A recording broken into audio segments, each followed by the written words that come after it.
Welcome back to Sister Wives Crew, where we dig deeper than anyone else into the dynamics, the drama, and the downright diabolical deeds of the Brown family. Today we are cracking open a story that could change the way you see Coyote Pass forever.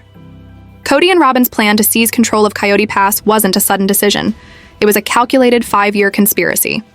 Through insider reports and public record analysis, we've pieced together a chilling theory that exposes a sophisticated legal strategy designed to make them rich while leaving Janelle with absolutely nothing. This is a story of betrayal, manipulation, and a weaponized paper trail that cost more than $80,000 to create. They believed they were untouchable, but they made one fatal mistake. They got caught. Before we uncover every damning detail of this tax betrayal narrative, do me a favor. Hit that like button right now. It tells the YouTube algorithm that this is the place for Sister Wives deep dives. And if you haven't already, subscribe and ring the notification bell because court is now in session and you don't want to miss a single piece of evidence. To understand the depth of this betrayal, we need to rewind. Back to the promise of Flagstaff. Remember Kody's near-manic excitement for the Coyote Pass property? To him, it wasn't just land, it was a symbol. His legacy. The patriarchal monument where he imagined one giant house or 4 homes in a cul-de-sac of so-called celestial harmony. He sold this vision to his wives with the fervor of a televangelist. He painted a picture of their children running free, of family gatherings under the Arizona sky, of unity and peace. And the wives bought in. They left behind the stability of Las Vegas, their homes, their friends, their rhythm of life, because they believed in the dream. That dream was built on a shared principle, the family pot. All income flowed into one central account from which all major expenses, mortgages, bills, land were paid. It was a system rooted in trust. Janelle, the family's most business-minded and consistent earner, was the backbone of this system. Her discipline and steady income often kept the family afloat. When they bought the parcels that make up Coyote Pass, it was understood that the land was a collective investment. Titles may have been divided on paper, but spiritually and morally, it was family land. They all believed in the same promise, that this was their shared future. But the financial strain hit almost immediately. They were paying rent on multiple homes while Coyote Pass sat undeveloped, collecting property taxes instead of memories. This is where the betrayal began. Not with a confrontation, but with an offer that sounded generous. Janelle, ever the realist, would have raised concerns about mounting tax bills. Kody, in his self-anointed role as head of the family, likely waved off her worries. "Don't you worry about it, Janelle," he would have said confidently. "We'll handle it. We'll pay it out of the family pot." It sounded reassuring, a patriarch taking care of business. But in reality, that offer was the first move in a long con.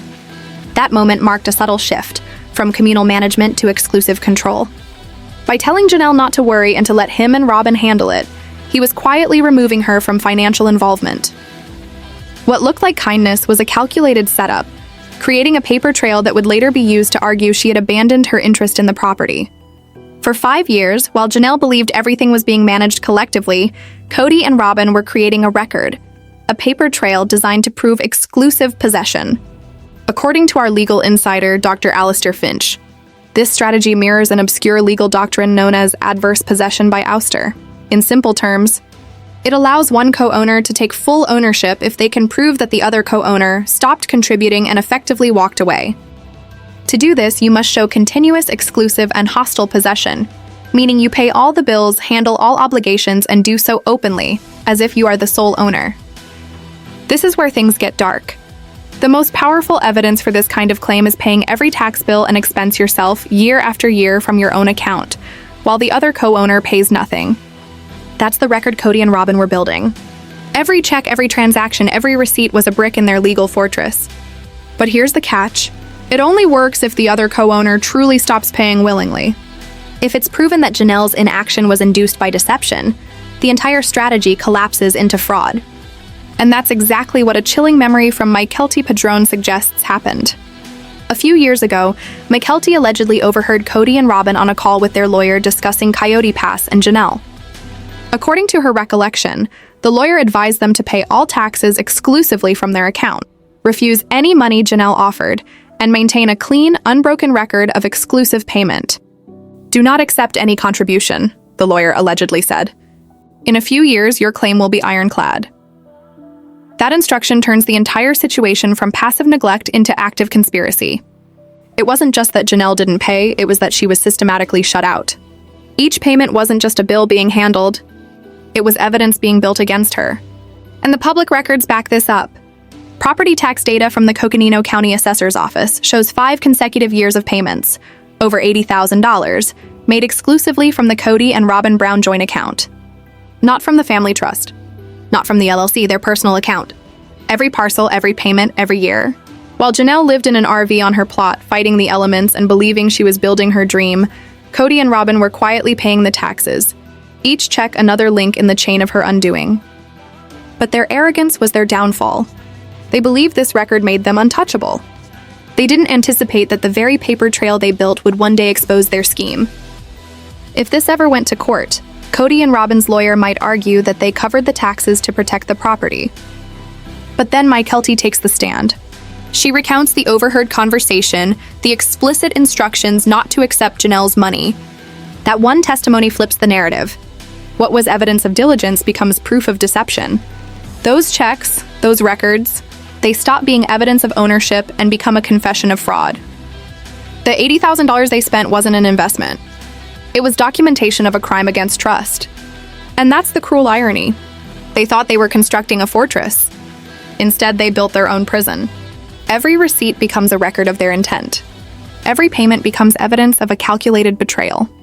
When the truth emerges, the entire legal strategy implodes. Instead of Janelle losing her share, Kody and Robyn could face fraud claims and punitive damages. Their arrogance blinded them to the fact that their own meticulous bookkeeping could be used as Exhibit A in their downfall. But the question remains, who was truly behind it all? Kody may have been the enforcer, but longtime observers believe the architect of this plan was Robyn. Her entire history in the family points to one driving motivation: control and security. When she joined the Browns, she came burdened by debt and insecurity. The plural marriage offered financial salvation, but equality wasn't enough for her. True safety meant dominance, having the final say, owning the assets, and ensuring that no matter what happened, she and her children would be secure.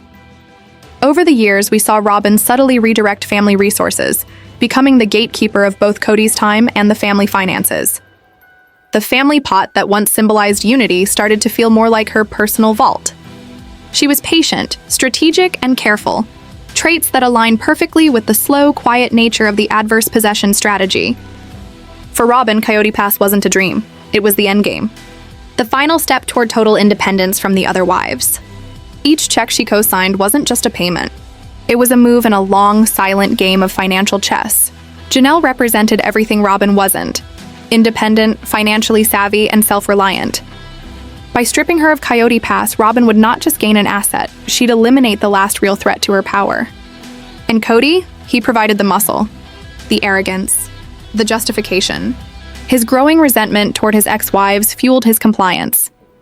For him, it wasn't just about property, it was about punishment, control, and ego. Together, they believed they were untouchable. But their greed, arrogance, and the hubris of thinking no one would ever catch on will likely be their undoing. They thought they were writing Janelle out of the story. Instead, they wrote their own confession. Now I want to hear from you. Do you think this theory holds weight? Was this an elaborate legal betrayal or just a coincidence wrapped in poor communication? And who do you think was really in charge, Kody or Robyn? Drop your thoughts in the comments below because this courtroom drama is far from over. Court is adjourned, where we dive deep into the drama, deception, and complex truths behind the Brown family saga. Today, we're unraveling a story that could completely change the way you see Coyote Pass. What if the property that was supposed to represent unity, love, and shared dreams was actually part of a 5-year-long scheme? What if Kody and Robyn's plan to secure Coyote Pass wasn't just poor communication or favoritism, but a carefully orchestrated strategy to legally push Janelle out and take full control? That's the theory we're breaking down today, and the evidence is chilling. When the Browns first moved to Flagstaff, the Coyote Pass project was sold as the family's future. Kody was ecstatic. This wasn't just land to him. It was a symbol of legacy, a promise that even as the family grew and evolved, they would remain connected. He painted a picture of a peaceful cul-de-sac, 4 homes, 1 family, living in celestial harmony. The wives believed in that dream. They uprooted their lives in Las Vegas, selling their homes, their security, and their stability, all for that shared vision. From the beginning, the family's finances were built on trust. They operated through a shared system. Every paycheck, every royalty, every dollar earned from TLC appearances flowed into one central family pot. It was supposed to be equal and fair. Janelle, the most financially responsible of the wives, was the backbone of that system. Her steady job, discipline, and practical approach to money often kept the family afloat. When the land at Coyote Pass was purchased, it was understood that it belonged to everyone. Each wife might have her name on different parcels, but the emotional understanding was that this land was shared. But very quickly, the financial strain started to show. The family was paying rent on multiple homes across Flagstaff, while also covering property taxes and expenses for land that sat undeveloped. The dream was starting to crack under the weight of reality. That's when Kody made a move that, at first glance, seemed responsible and generous. He told Janelle not to worry about the taxes, that he and Robyn would take care of it. It sounded like leadership. It sounded like he was stepping up to protect the family. But what it really did was remove Janelle from the financial record. By taking over those payments exclusively, Kody and Robyn began creating a paper trail that would later work against her. What seemed like kindness was the beginning of a legal strategy. For years, they quietly paid every property tax bill from their joint account, more than $80,000 in total, without using the family trust or accepting any contributions from Janelle. That's not a small oversight. That's a deliberate choice. According to legal experts familiar with property disputes, this mirrors a little-known legal tactic called adverse possession by ouster. It's a method that allows one co-owner to gain full ownership of shared property if they can prove the other owner stopped contributing and effectively walked away. To do that, you must demonstrate that you've been paying all expenses exclusively and continuously, essentially treating the property as if it's yours alone. And that's exactly what Kody and Robyn's financial records suggest they were doing. The shocking part is how systematic it all was. An insider close to the family recalls a chilling story from Mykelti Brown, one of the Brown children. She allegedly overheard Kody and Robyn speaking to a lawyer about Coyote Pass. The lawyer reportedly advised them to pay every tax bill from their account, refuse any money Janelle might offer, and keep detailed records. The instruction was clear: do not accept any contribution. In a few years, your claim will be solid. That's not a misunderstanding. That's strategy. It turns what might look like normal family accounting into a potential case of calculated exclusion. While Janelle was living on her plot, trying to build a future and fighting against every obstacle, financial, emotional, and environmental, Kody and Robyn were documenting a case that would later prove she had abandoned her share. Public records confirm that the payments for all parcels came exclusively from the Kody and Robyn Brown joint account for 5 consecutive years. Not once did they come from the family trust or any shared LLC. Each payment was another step in securing the property solely under their control. But their arrogance could be what exposes them. They thought these meticulous records would protect them, but if this ever went to court and Mykelti's testimony was introduced, the entire narrative would collapse. What was meant to look like diligence would instead appear as deception. Those payments wouldn't prove responsibility. They would prove intent. Each check would become evidence of fraud, not ownership. This isn't just a story about land. It's about betrayal, control, and power. Kody and Robyn believed they were protecting their future, but in doing so, they weaponized paperwork and trust against someone who had helped build that family's foundation. They thought they were writing Janelle out of the picture. Instead, they may have written their own confession. Robyn's influence can't be ignored in all of this. From the beginning, she's been strategic, measured, and patient. She came into the family with financial struggles, but over time positioned herself as the central figure, emotionally and financially. She slowly became the gatekeeper of resources and decisions. The family pot, once a shared pool, became something far more controlled. Her history within the family shows one clear pattern: the pursuit of financial and emotional security for herself and her children, often at the expense of the others. Kody, driven by ego and resentment, became the enforcer of that vision. As his relationships with the other wives disintegrated, his loyalty narrowed to Robyn alone. Together, they built a system that benefited them while eroding everyone else's standing. What began as a dream of equality became a structure of control and exclusion. In the end, their greed and arrogance may be what destroys them. They believed they were untouchable, that their paperwork made them safe. But the truth always finds a way out. The very documents they believed would protect them could end up being the proof that exposes everything. Kody and Robyn thought they were building a fortress. Instead, they built a prison. Every payment, every decision, every manipulation has led them here, to a point where the story they constructed might be the one that ultimately undoes them. The saga of Coyote Pass isn't just about land. It's about power, control, and the devastating cost of greed disguised as love. And as the story continues to unfold, one thing becomes clear. In the end, the truth always wins. Where we dive deeper than anyone else into the truth behind the Brown family. Today's story is one of the most shocking and coldly calculated betrayals we've ever uncovered. It's a story that takes us straight into the heart of Coyote Pass, a place that was supposed to symbolize unity and family, but may actually be the site of a 5-year conspiracy. From the very beginning, the Coyote Pass dream was sold as a family legacy. Kody was obsessed with the idea of building something lasting, land that would keep the Browns connected long after the cameras stopped rolling.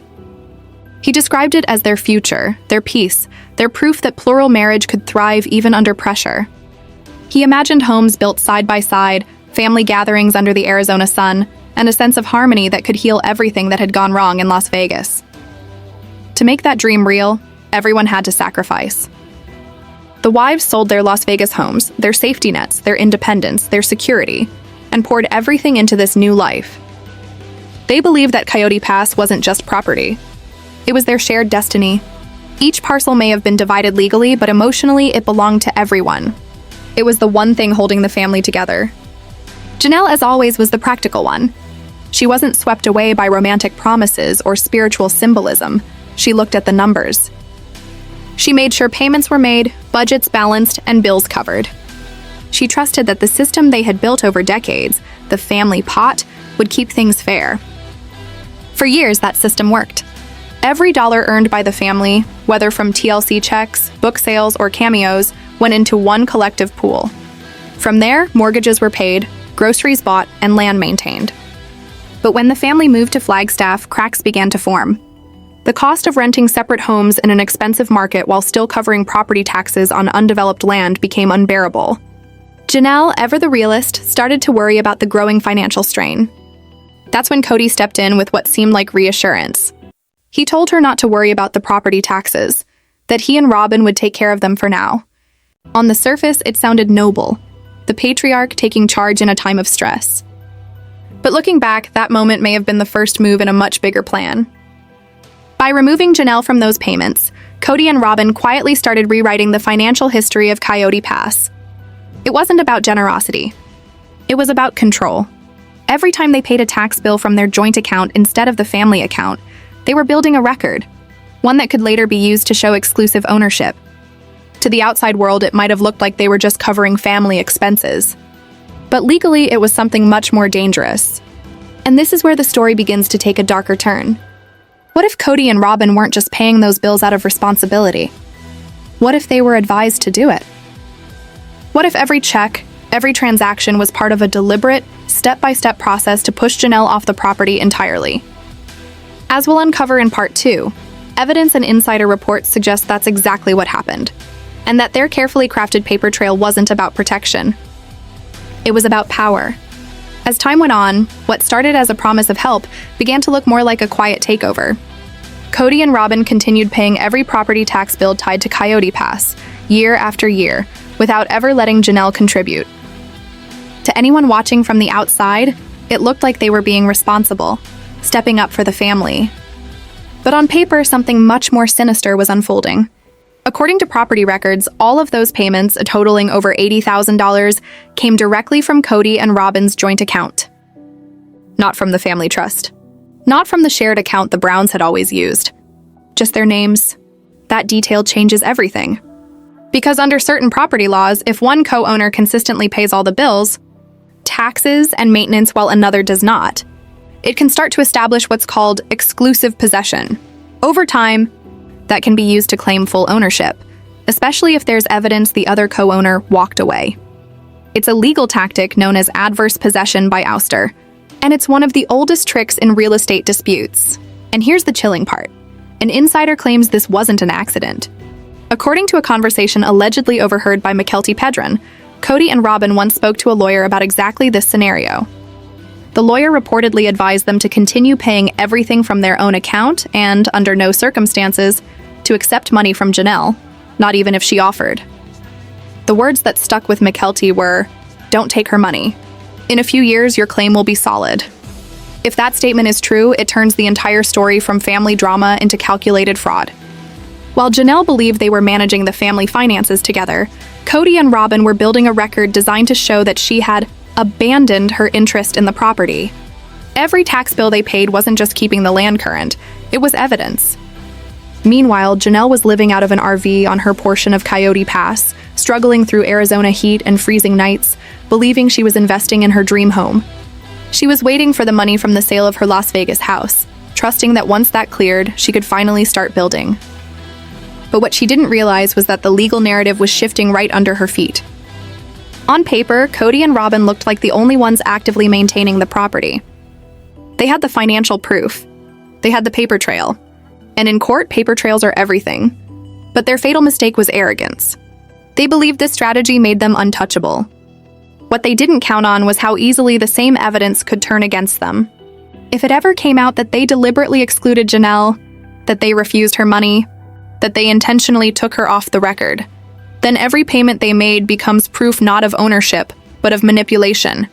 Imagine this in a courtroom. The records show years of payments by Kody and Robyn. Then, Mykelti testifies about the phone call she overheard.